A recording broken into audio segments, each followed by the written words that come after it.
So when I was, in high school, about halfway through high school, I sort of decided initially I wanted to look at a career in engineering. So I'd applied for an apprenticeship at Dunrobin, knew the qualifications that I needed to get for that apprenticeship, but didn't get them. Academically, I struggled with my exams, I struggled with the studying, so I didn't get the results that I hoped for.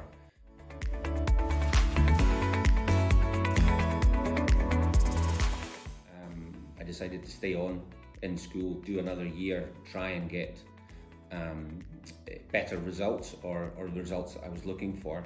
But during that time, I then had the opportunity to completely change my ideas of what I wanted to do, and that's when I decided not to follow my initial engineering career and to go into gamekeeping, because I didn't need the sort of qualifications that I had was studying for. So that was my choice, was then to not worry too much about what results I got, but go on and go into the apprenticeship as a gamekeeper.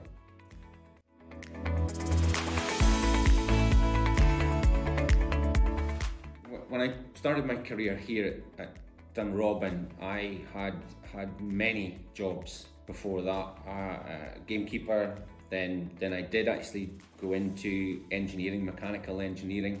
Went back to college, did that for a couple of years. That didn't work out.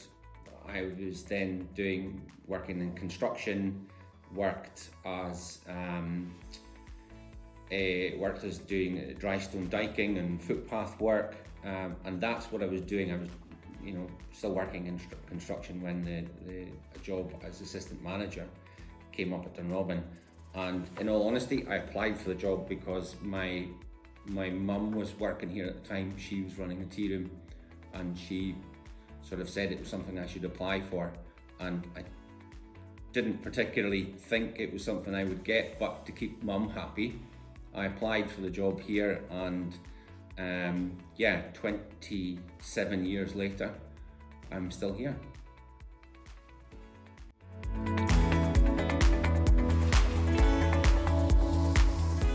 So I started here in 1997 as assistant manager. So that partly, a lot of my job was, I was 2 days a week in the castle, 2 days a week in the gardens, working in the gardens as well, and then a day in the castle museum.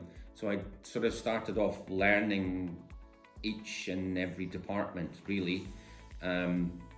Then after a few years of mostly being a gardener, in all honesty, I was then asked to take over the running of the castle tea room. And after a couple of years of running the tea room and being more hands-on full-time in the castle, I was then asked to take on the position of general manager. Did that for another 10 years as general manager, and then Lord Sutherland decided that he was going to take a step back or retire from being managing director at the castle. So the trustees asked me to then take on as managing director. But I mean, I have never planned to start off as assistant manager and come to this position. It's just naturally sort of evolved over all the years that I've worked here.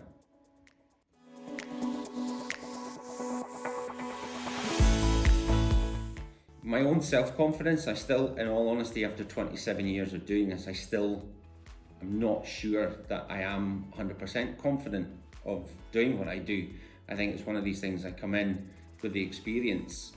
I've learned how to deal with certain aspects of the business, or how to operate the business. But it's something I have just learned as I've gone along and had to learn. So I think most people don't have self-confidence in themselves. And I think people telling you that you're good at what you do and seeing the success of a business that you're working in.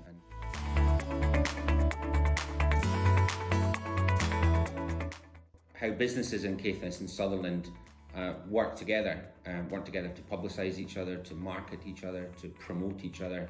So the collaboration between businesses and the lack of a word of competition. I don't think businesses in this part of the world do compete. I don't think there is a competition, and I enjoy that I can call up any hotel or anything in the area and ask how they're doing and say, is there anything that we can help with, promote them, or can they promote us more?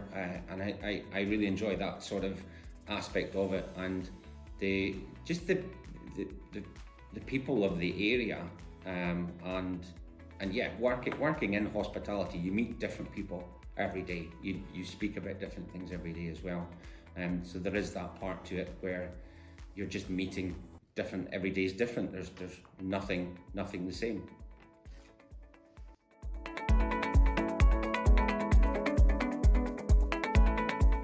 Regardless of if you're making cups of coffee or if you're a managing director, being able to share knowledge and pass that knowledge on helps everybody in the industry from bottom to top. And that was a real valuable thing for me, especially that I took a lot from, was how open people were with showing their own experiences, their own or explaining their own failures and what not to do, and that was a huge thing for me.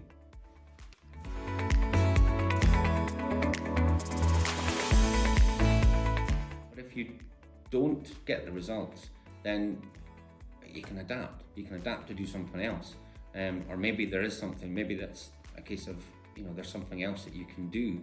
But I mean, I know over the years that I've worked here, there's people that have gone away from here and gone into completely different careers. Some own their own businesses now, and very successful businesses, and they take just the little bit of hospitality, customer service that they've learned here, take it on into a different career, a different path, and it's a case of, I think anything you learn, I don't think anything that you learn is a mistake, or or if you make a mistake, then yeah, you take that on and learn that, you use that in the future, you can use it in different careers.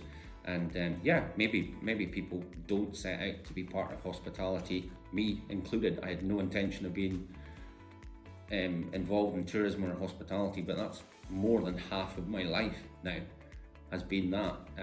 Look, don't worry about what grades you get. If you do your best and you don't get those grades, then you've done your best. You've done as much as you can do.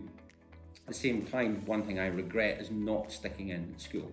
I do regret not sticking in when I had that opportunity at school and making more of an effort. But yeah, it's worked out for me, so why can't it work out for everyone?